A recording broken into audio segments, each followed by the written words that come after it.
Su-75 Checkmate. El nombre ya es toda una declaración de guerra simbólica. Una jugada final, un jaque mate que amenaza con alterar el equilibrio aéreo mundial. Para Washington y Bruselas, no se trata de un simple avión ruso más. Es un recordatorio de que la superioridad aérea que Occidente ha defendido durante décadas ya no está garantizada. El Su-75 no es un proyecto aislado. Es el resultado de una larga tradición de ingeniería rusa, heredera de Sukhoi, la misma oficina que creó leyendas como el Su-27 o el Su-35. Pero esta vez, el objetivo es diferente. No se busca únicamente un caza que domine los cielos, se busca un caza que sea barato de producir, rápido de desplegar y lo suficientemente avanzado como para competir con lo mejor de la OTAN. Una fórmula que, de funcionar, podría inundar mercados enteros y cambiar la forma en que los países medianos y emergentes acceden al poder aéreo. La verdadera revolución comienza en su piel. A diferencia de los cazas occidentales, que todavía dependen en gran medida de diseños angulosos y recubrimientos especializados, el Su-75 incorpora una nueva generación de materiales compuestos. Hablamos de polímeros avanzados mezclados con nanotecnología, capaces de absorber ondas de radar y dispersar la energía como si se tratara de magia. Esta capa camaleónica no solo reduce la firma radar a niveles mínimos, sino que lo hace sin sacrificar velocidad ni maniobrabilidad. En Occidente, la furtividad aún es un equilibrio delicado. Cuanto más invisible eres, más limitaciones de diseño arrastras. El Checkmate pretende romper esa lógica, ofreciendo sigilo sin renunciar a las prestaciones. Como si dijera, sí, podemos ser invisibles, y también podemos volar rápido, alto y con agresividad. La innovación no se queda en la superficie. En su interior, los ingenieros han diseñado sistemas de refrigeración líquida para los motores. Su función es dispersar el calor y reducir la huella infrarroja, esa marca invisible que los sensores térmicos utilizan para localizar a un avión. El resultado es un caza que no solo es difícil de ver en radar, sino también difícil de rastrear con cámaras infrarrojas. Un enemigo que puede estar frente a ti, sin que lo detectes. Este doble juego, furtivo al radar y al infrarrojo, es lo que enciende las alarmas en la OTAN. Porque mientras los países occidentales se enredan en programas multimillonarios que tardan décadas en dar resultados, Rusia ha logrado condensar varias tecnologías clave en un solo modelo. El miedo no es solo tecnológico, sino también económico. El Su-75 está concebido para ser barato de producir y fácil de mantener. Donde un F-35 norteamericano supera con facilidad los $100 millones por unidad, el Checkmate promete precios mucho menores, accesibles a países que jamás podrían soñar con comprar cazas de quinta generación occidentales. Eso significa algo inquietante. No es un avión pensado solo para Rusia, es un producto diseñado para exportarse masivamente. Los informes de Washington hablan de un escenario incómodo. No se trata de que el Checkmate pueda vencer en un duelo 1 contra 1 a un caza occidental, sino de que Rusia pueda fabricar decenas o cientos en poco tiempo, saturando cualquier defensa aérea. Es un ajedrez distinto. No gana la pieza más cara, gana la jugada que sobrecarga al rival. El proceso de producción refleja ese pragmatismo. En fábricas que recuerdan más a escenarios de ciencia ficción que a talleres soviéticos, el Checkmate se ensambla con un enfoque modular. Cada parte puede fabricarse en paralelo, reduciendo tiempos y costos. Mientras Occidente discute certificaciones, presupuestos y diseños de cabina ergonómicos, Rusia aplica una filosofía simple: construir rápido, construir barato, construir para pelear. En el Pentágono y en Bruselas, la incomodidad es evidente. Admitir que este enfoque puede funcionar significaría reconocer que Occidente lleva años pagando cifras desorbitadas por proyectos lentos y plagados de problemas. Por ahora, prefieren discursos oficiales llenos de palabras técnicas y promesas de actualización. Pero en privado, los analistas reconocen que algo está cambiando. Y lo más irónico, a pesar de su precio reducido, el Su-75 integra electrónica avanzada. Radares AESA, sistemas de guerra electrónica y enlaces de datos lo convierten en una plataforma central para coordinar misiones en red. No es un avión aislado. Es un nodo de un ecosistema que combina drones, misiles y satélites. Lo suficiente para incomodar a cualquier potencia que se haya acostumbrado a tener la superioridad aérea asegurada.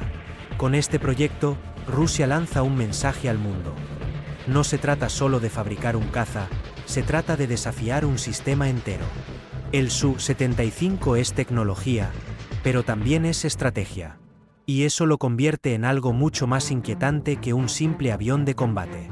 Lo que realmente convierte al Su-75 checkmate en una pesadilla para Occidente no es solo su piel furtiva ni su bajo precio. Es su sistema de armas. Porque volverse invisible al radar ya es un problema, pero hacerlo mientras despliegas un arsenal letal es un golpe directo a las doctrinas aéreas que han dominado las últimas décadas.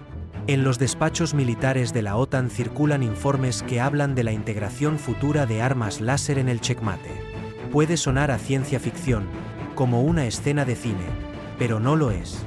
Rusia lleva años investigando la energía dirigida, y este avión podría convertirse en la primera plataforma táctica capaz de disparar un rayo de luz concentrada contra un misil enemigo o un dron hostil, todo a la velocidad de la luz. No hay tiempo de reacción, no hay margen de error. Si te apunta, te neutraliza.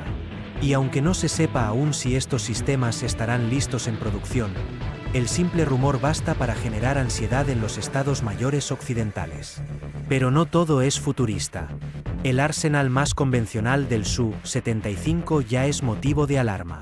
Sus bahías internas le permiten cargar misiles aire-aire de largo alcance, bombas guiadas por satélite, sistemas antibuque capaces de poner en jaque a un portaaviones, y misiles aire-tierra que pueden golpear con precisión quirúrgica. Todo ello oculto hasta el momento del disparo, preservando su silueta furtiva. Es, en términos sencillos, como recibir un golpe invisible. No sabes de dónde vino hasta que ya es demasiado tarde. Los comandantes occidentales lo saben. Defenderse de algo que no puedes ver ni rastrear es casi imposible. Y la situación empeora cuando se considera que el checkmate no actúa solo. Está diseñado para operar en coordinación con drones autónomos mediante enlaces de datos encriptados. Imagina un enjambre en el aire, donde cada avión y cada dron comparten información en tiempo real, atacan desde ángulos múltiples y saturan las defensas hasta colapsarlas. Mientras el F-35 aún batalla con errores de software, el Su-75 ya se proyecta como el centro de un ecosistema ofensivo más amplio. Sin embargo, el mayor temor de Washington y Bruselas no es técnico, sino geopolítico. El checkmate rompe con la lógica del monopolio occidental. Durante décadas, Estados Unidos y sus aliados controlaron la venta de cazas avanzados.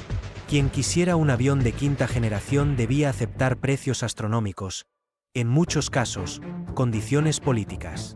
Con el Su-75, Rusia ofrece lo contrario, un caza furtivo a bajo coste, sin ataduras diplomáticas y con prestaciones suficientes para cambiar el equilibrio regional. Los potenciales compradores son muchos.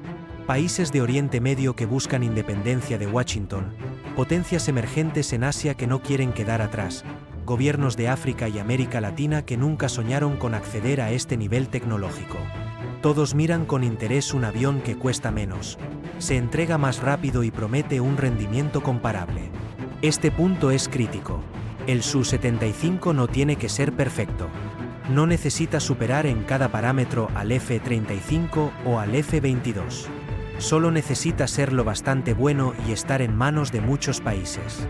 Eso es lo que lo convierte en un jaque mate real. La multiplicación de amenazas. Una docena de países operando este caza alteraría por completo los cálculos estratégicos de la OTAN. El mensaje de Moscú es claro y directo: ya no jugamos a lo mismo. El checkmate no es un avión para exhibiciones aéreas o vitrinas diplomáticas. Es un producto pragmático, pensado para volar, combatir y exportarse masivamente. Su nombre no es casualidad. En ajedrez, lo único que importa es el jaque mate, no el número de piezas que quedan sobre el tablero. Y ahí está lo más inquietante. La filosofía detrás del Su-75 no es la de un prototipo experimental que tarda 20 años en madurar. Es la de un arma pensada para entrar en servicio rápido, multiplicarse en número y poner en aprietos a quienes llevan décadas confiados en su superioridad. Hoy, En los pasillos del Pentágono y en los despachos de la OTAN, las discusiones son intensas. ¿Cómo detener un avión que no ven, que cuesta menos y que podría inundar el mercado internacional? Las respuestas no abundan. Algunos hablan de reformular doctrinas aéreas, otros de acelerar programas de defensa, y unos cuantos de invertir aún más en sistemas antimisiles. Pero todos saben lo mismo: el tablero ya cambió. El Su-75 Checkmate no es perfecto, pero no necesita serlo. Solo necesita volar, disparar y estar presente en suficientes números. Y con eso, Rusia ya ha logrado lo que quería: sembrar la duda, romper la confianza ciega de Occidente y lanzar un desafío que nadie puede ignorar. Si este análisis te sorprendió, suscríbete, activa la campanita y mantente alerta. Porque mientras unos hacen discursos, aquí revelamos lo que viene. Y lo que viene, sin duda, es un jaque mate. El aire sobre Komsomolsk del Amur parecía inmóvil aquella mañana. Un rugido lejano rompió el silencio de la fábrica y todos los ingenieros detuvieron la respiración.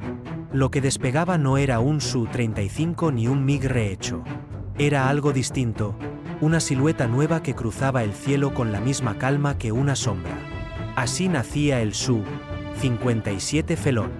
La culminación de un sueño que había empezado más de 40 años antes, cuando la Unión Soviética aún creía que podía dominar el cielo del siglo XXI. Desde finales de los años 70, Moscú soñaba con un caza capaz de desafiar a cualquier enemigo. El proyecto MFI debía ser el equivalente soviético del futuro F-22. Pero la historia no estaba de su parte. El colapso del bloque soviético, la quiebra de sus industrias y la disolución de la URSS convirtieron aquel programa en un cadáver antes de despegar. Los hangares quedaron vacíos, los prototipos, abandonados. Sin embargo, en la Rusia que intentaba levantarse del caos de los 90, algo persistía: el orgullo de Sukhoi. Fue esa compañía la que mantuvo el pulso del sueño, exportando versiones del flanque a países que aún confiaban en su tecnología, y fue también Sukhoi quien convenció al nuevo Estado ruso de que un avión de quinta generación no era un lujo, sino una necesidad estratégica. En 2001, el proyecto renació con un nombre que sonaba a revancha: Pakfa, el caza del futuro. Rusia tenía un solo objetivo: crear un avión que no solo igualara al F-22, sino que lo superara en alcance, maniobrabilidad y coste. La competencia con MiG fue inevitable, pero el tiempo jugaba en contra. MiG ofrecía un avión más barato, pero los militares sabían que lo barato nunca ganaba guerras. Apostaron por Sukhoi, el fabricante que había mantenido viva la reputación de la aviación rusa incluso en sus años más oscuros. Para 2004, el diseño conceptual estaba listo, una mezcla entre la elegancia del flanque y el sigilo del Raptor. Se llamaría T-50. No había dinero de sobra, pero sí determinación. Los ingenieros rusos reutilizaron estructuras, adaptaron motores y simplificaron procesos para crear un avión que, en teoría, podría volar con la mitad del presupuesto que su rival estadounidense. En 2010, el prototipo levantó vuelo. Fue un momento simbólico. Rusia volvía a tener un caza furtivo operativo, algo que solo Estados Unidos podía presumir hasta entonces. El Felón, como lo bautizaría la OTAN años después, se presentó como el heredero directo del flanque, pero con alma de depredador invisible. Su silueta recordaba al F-22, pero cada línea tenía un propósito distinto. No buscaba copiar, buscaba sobrevivir con lo que Rusia tenía: una industria herida, sancionada, pero aún ingeniosa. Y aunque las cámaras mostraron un avión impresionante, el verdadero reto estaba dentro: conseguir los fondos para producirlo en masa. El programa sufrió lo que parecía una maldición. Cada crisis política, cada sanción económica, cada caída del precio del petróleo reducía el presupuesto militar ruso y retrasaba los plazos. El Felón se convirtió en un símbolo de resistencia tecnológica, más que de supremacía. Sin embargo, el vuelo continuó. En 2017, el T-50 adoptó oficialmente su nombre definitivo: Su-57. Un título que evocaba continuidad, como si dijera al mundo que el linaje del Su-27 seguía vivo, pero ahora envuelto en un nuevo tipo de guerra. la del silencio, la invisibilidad, la precisión digital. Cuando el primer Su-57 de producción fue entregado en 2020, muchos pensaron que Rusia por fin había cruzado el umbral de la quinta generación. Pero detrás de los aplausos oficiales, había preguntas sin respuesta. ¿Era realmente furtivo? ¿Podía competir con un F-22 o un J-20 en detección y velocidad? ¿Era un salto tecnológico o solo un intento de mantenerse en la carrera? Lo cierto es que el Felón era ambas cosas, un símbolo del orgullo nacional y al mismo tiempo, una advertencia silenciosa. Rusia estaba dispuesta a recuperar el tiempo perdido, incluso si para ello debía reinventar su manera de construir cazas. Y aunque el avión parecía la culminación de una nueva era, su historia apenas estaba comenzando. Porque el verdadero desafío del Felón no era volar, era demostrar que podía sostenerse. El Su-57 nació con una misión clara: recuperar para Rusia la supremacía aérea que había perdido tras la Guerra Fría.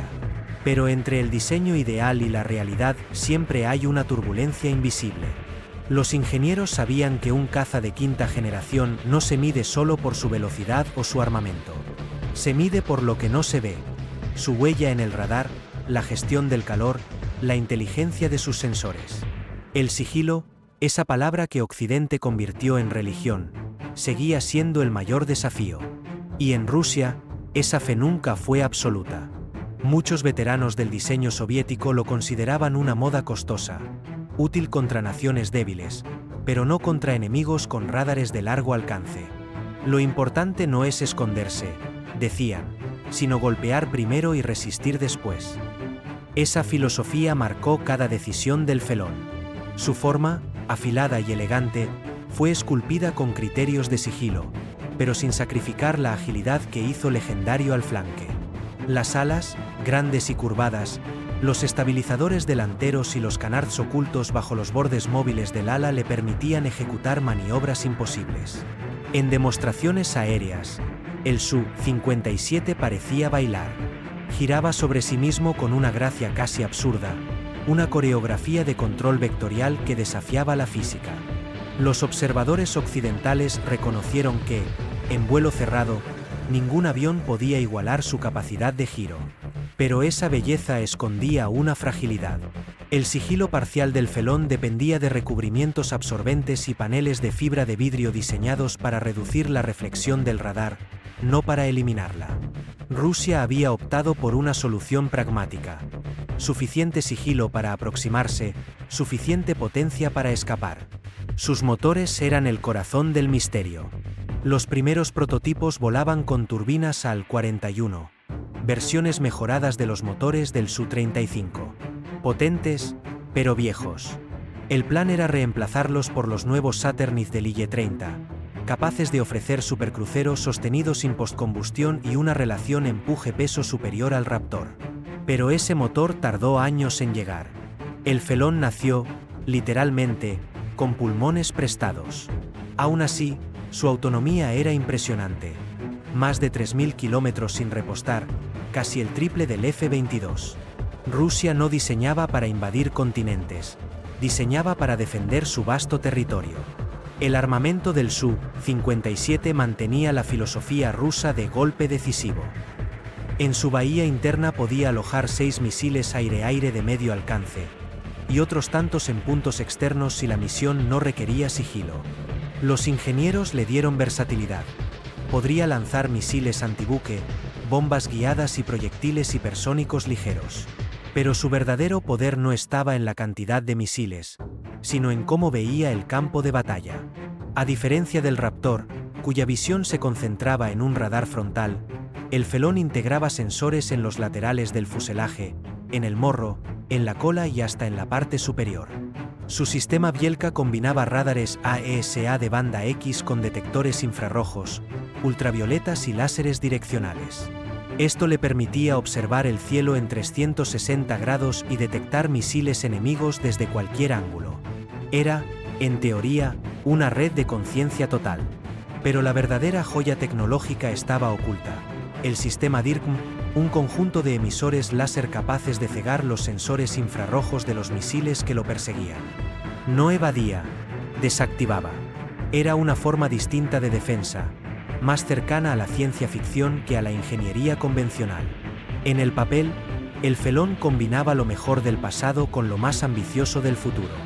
Pero su desarrollo fue una carrera de resistencia. Cada pieza debía fabricarse con componentes locales, cada sistema debía reemplazar a los que antes venían del extranjero. Las sanciones tras Crimea cortaron los suministros electrónicos y ralentizaron la producción. Los primeros 10 prototipos eran más laboratorios que cazas operativos. Y aún así, siguieron volando.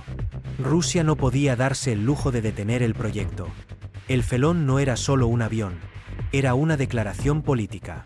Cuando en 2020 se anunció su entrada oficial en servicio, la noticia fue recibida con orgullo y escepticismo a partes iguales. Orgullo, porque significaba que Rusia seguía en la élite tecnológica del aire. Escepticismo, porque los números no cerraban. Apenas unos pocos ejemplares habían sido entregados a la Fuerza Aérea. Las proyecciones iniciales hablaban de 200 unidades antes de 2028. Hoy, la cifra real apenas roza unas decenas. Pero en la narrativa oficial, el Felón ya cumplía su papel: mostrarse al mundo como símbolo de continuidad. En un hangar oscuro, rodeado de técnicos y cámaras, la voz de un general ruso lo resumió con calma: no necesitamos miles. Solo los suficientes para que nadie olvide quién fue el primero en mirar hacia arriba y no tener miedo del cielo. El Felón había nacido, sí, pero su destino seguía en disputa. El cielo se despliega como un océano interminable de metal y aire comprimido, donde la luz del sol se filtra entre nubes densas y el viento corta con la precisión de un cuchillo. Cada ráfaga parece medir la resistencia de los aviones, cada nube es un obstáculo y un punto de referencia en un duelo que no admite errores. Dos águilas de acero surcan este espacio infinito: el F-15 Eagle, símbolo de potencia y fiabilidad occidental, y el Su-27 Flanke, imponente representante del ingenio y la fuerza aérea rusa. Su encuentro es una danza mortal.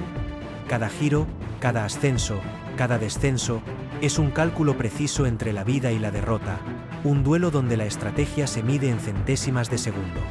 El F-15 trepa vertical con determinación, buscando imponerse desde la altura. Su motor ruge con fuerza, y la cabina vibra bajo la presión del aire que lo envuelve. El Su-27 lo sigue de cerca, como un depredador que conoce perfectamente cada movimiento de su presa. La primera curva revela una ligera ventaja para el Flanke, aprovechando su morro más cerrado y sus giros más precisos. Sin embargo, el Eagle responde en el segundo círculo, mostrando que la superioridad no se mide solo en tamaño o potencia, sino en inteligencia, control y reflejos calculados. El primer roce de cola recuerda al piloto que cada instante es crucial. No es un impacto devastador, pero es suficiente para marcar la línea entre la seguridad y el peligro.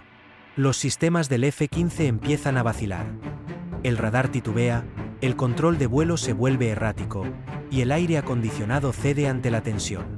Cada decisión requiere cálculo extremo. Un ascenso demasiado agresivo podría dejar al Eagle expuesto. Un giro mal ejecutado podría regalar la ventaja al Flanke. Aún así, el piloto mantiene la calma, ajustando timón, potencia y actitud del avión con precisión casi instintiva. La danza continúa. El Flanke, con su tamaño imponente, absorbe impactos menores y sigue atacando, presionando con ferocidad. El Eagle, aunque afectado, demuestra su reputación de robustez y resistencia. Cada maniobra es un recordatorio de que la guerra aérea es mucho más que potencia bruta.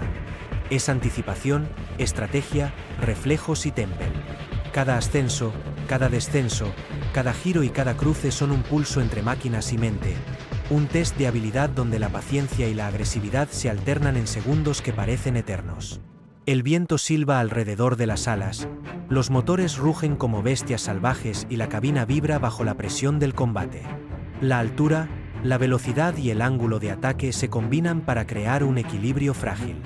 El piloto del F-15 siente la vibración de cada maniobra, nota cómo el Su-27 busca cada oportunidad para adelantarlo, y debe responder con movimientos precisos, casi coreografiados, para mantener la ventaja.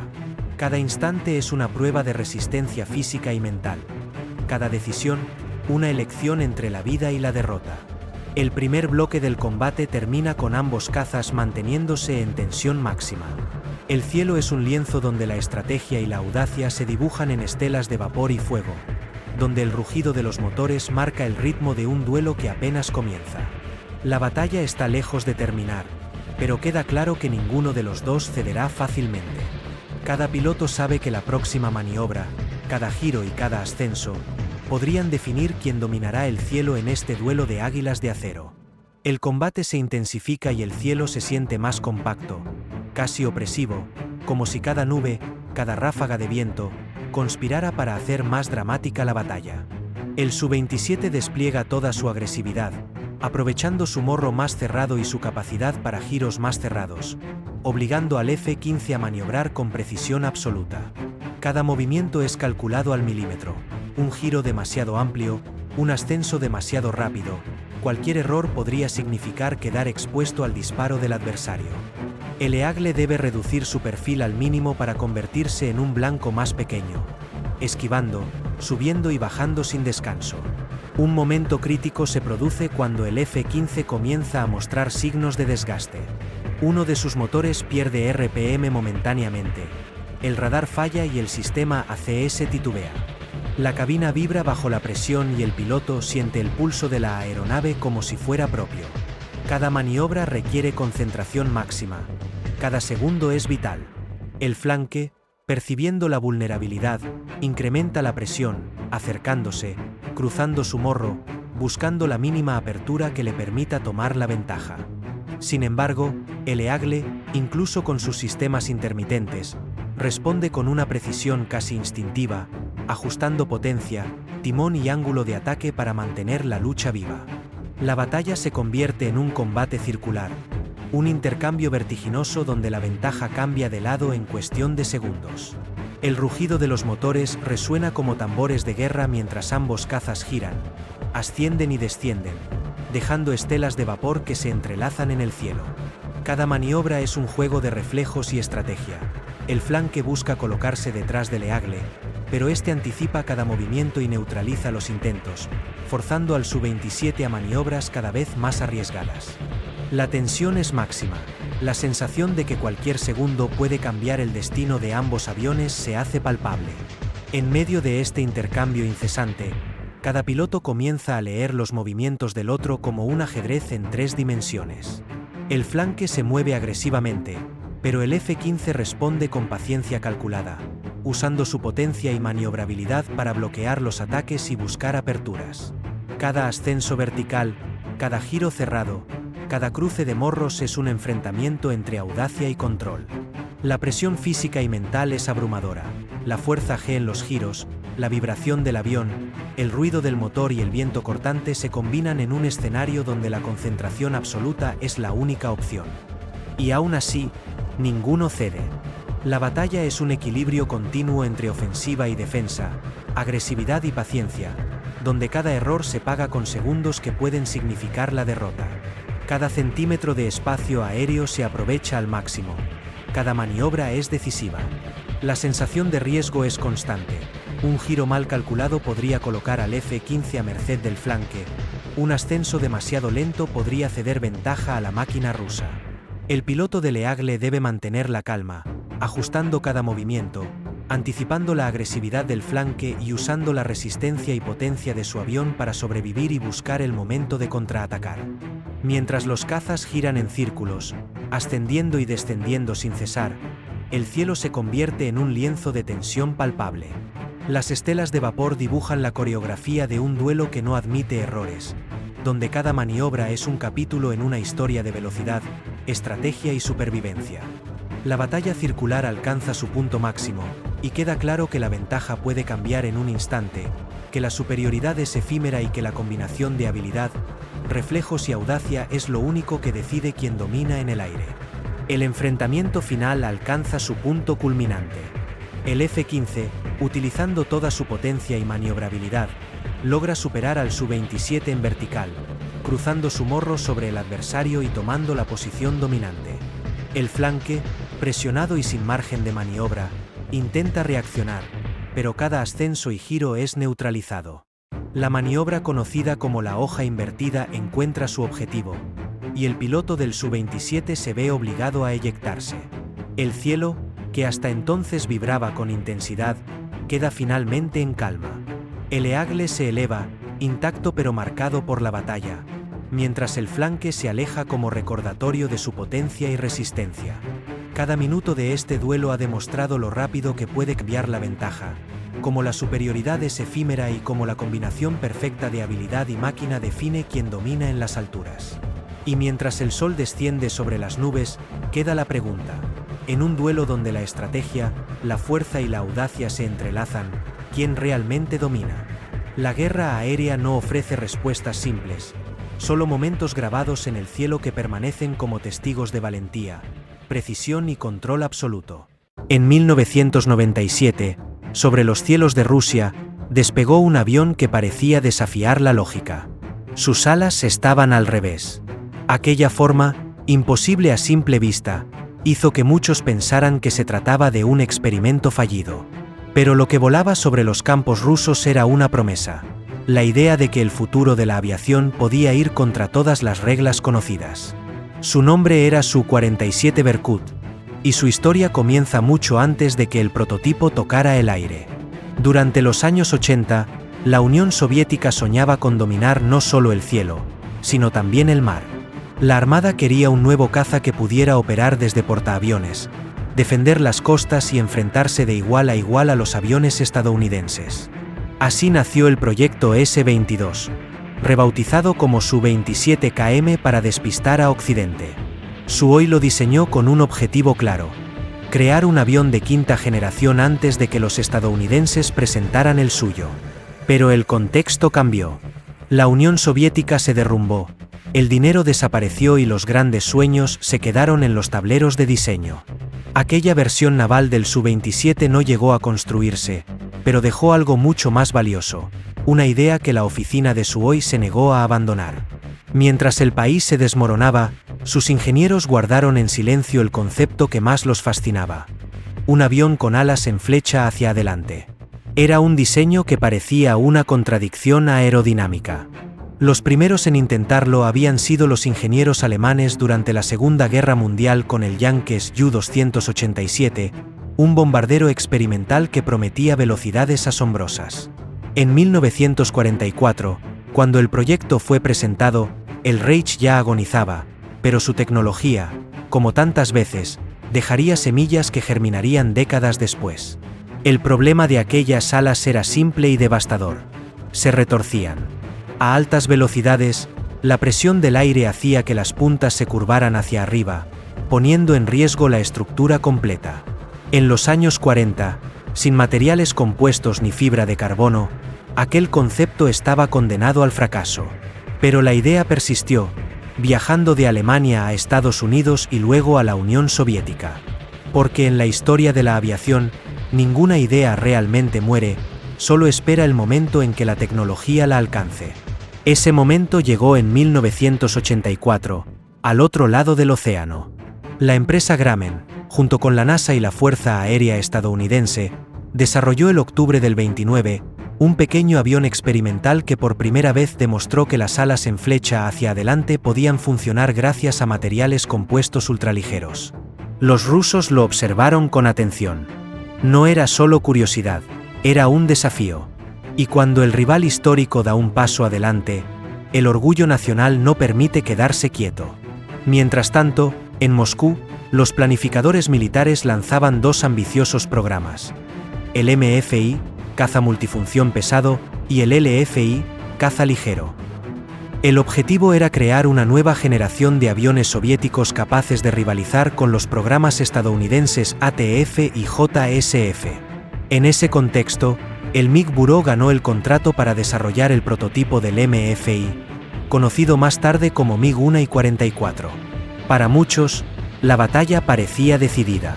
Pero la historia de la aviación rusa está llena de giros inesperados. En las oficinas de Suoi, la frustración se convirtió en desafío. Si el Estado no financiaba su visión, ellos mismos lo harían. Apostarían todo a una idea que casi nadie creía posible. El diseño con alas invertidas, que durante años había dormido en los archivos, resurgió como símbolo de resistencia. Así nació el S-37, el avión que luego recibiría el nombre definitivo, Su-47 Berkut, Águila Dorada. Fue una apuesta casi suicida. Ninguna otra oficina de diseño soviética se había atrevido a financiar un proyecto tan caro con fondos propios. Pero Sukhoi veía algo que otros no. Una oportunidad para adelantar una generación completa a MiG y reclamar el liderazgo del futuro. Era, en esencia, una guerra dentro de casa. La construcción comenzó a mediados de los 90. Y aunque Rusia enfrentaba una profunda crisis económica, en los hangares de Sukhoi se respiraba algo distinto: determinación. El equipo reutilizó piezas del Su-27 para reducir costos, pero todo lo importante, las alas, el fuselaje central, el sistema de control, se diseñó desde cero. Cada tornillo parecía una declaración de independencia tecnológica. El objetivo no era producir un avión operativo. Era demostrar que podían hacerlo. Y en 1997, el sueño finalmente despegó. El Su-47 Berkut surcó el cielo por primera vez, con sus alas extendidas hacia adelante como una flecha al revés. Aquel vuelo fue silencioso, pero su significado resonó en toda la industria aeronáutica. Por primera vez en la historia, Rusia tenía un avión que rompía las reglas del diseño convencional y las hacía funcionar. La pregunta, sin embargo, seguía abierta. ¿Era una genialidad o una locura? El Berkut no solo voló, funcionó. Las alas en flecha hacia adelante demostraron ser estables, maniobrables y sorprendentemente eficientes gracias al uso de fibra de carbono y materiales compuestos, que resistían la torsión sin romperse. Era una victoria de la ingeniería, y también del orgullo. Sukhoi había demostrado que su visión no era un capricho. Era el futuro. El avión era una mezcla de innovación y pragmatismo. Incorporaba canards delanteros para mejorar la maniobrabilidad y reducir la resistencia. Su sistema de control de vuelo era completamente digital, y los conductos de aire en forma de S ocultaban los motores para reducir la firma del radar. No era tan furtivo como un F-22, pero tampoco lo necesitaba. Su propósito era ser un laboratorio volador, una máquina que probara lo que el futuro podría ofrecer. Bajo su fuselaje, un compartimiento de armas interno alojaba misiles R-77 en un lanzador rotativo, un detalle que adelantaba el concepto de los cazas furtivos modernos. Y los motores eran dos Soloviev de 30 F6, los mismos que impulsaban al MiG-31 Foxhound. Juntos generaban más de 93 kilonewtons de empuje cada uno. Con ellos, el Su-47 podía superar Mach 2, ejecutar maniobras de más de 9G y competir en rendimiento con los cazas más avanzados del mundo.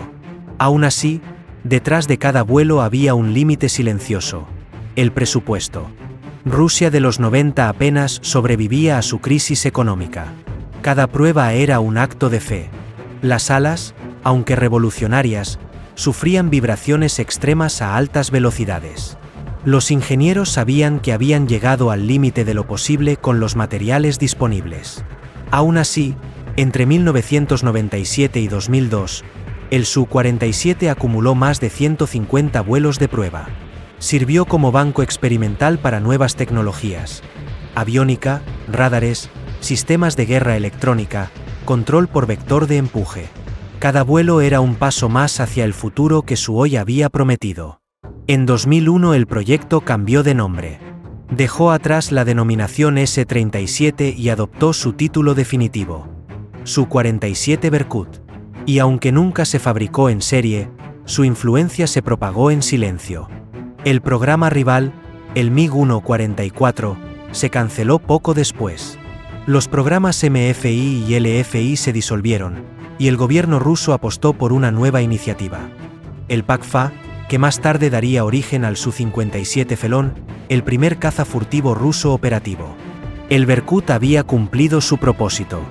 Fue el puente entre dos eras: la de la experimentación desesperada de los 90 y la de la recuperación tecnológica de los 2000.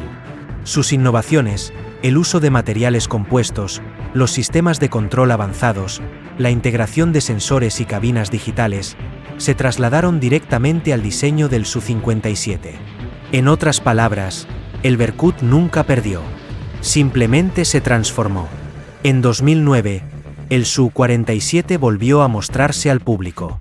Ya no como un prototipo secreto, sino como un símbolo. En su fuselaje negro, con el distintivo número 01, se reflejaba toda una generación de ingenieros que había resistido la quiebra, la incertidumbre y el aislamiento internacional para mantener viva la llama de la innovación rusa. Hoy, el Su-47 es una pieza de museo, pero también una lección. Demostró que incluso en tiempos de crisis, las ideas radicales pueden empujar los límites de lo posible. Fue un experimento que fracasó en lo práctico, pero triunfó en lo conceptual. Gracias a él, Rusia entró en la era de la quinta generación con conocimiento real, no con promesas vacías. Cada vez que una nueva aeronave despega desde los hangares de Komsomolsk-na-Amure, hay un poco del Berkut en sus alas. Porque su legado no está en los números, sino en la actitud. Atreverse a volar en contra del viento. El Su-47 no fue el avión que cambió la historia. Fue el avión que hizo posible cambiarla. Y esa, quizás, es la victoria más difícil de conseguir en el mundo de la aviación. No conquistar el cielo, sino rediseñarlo.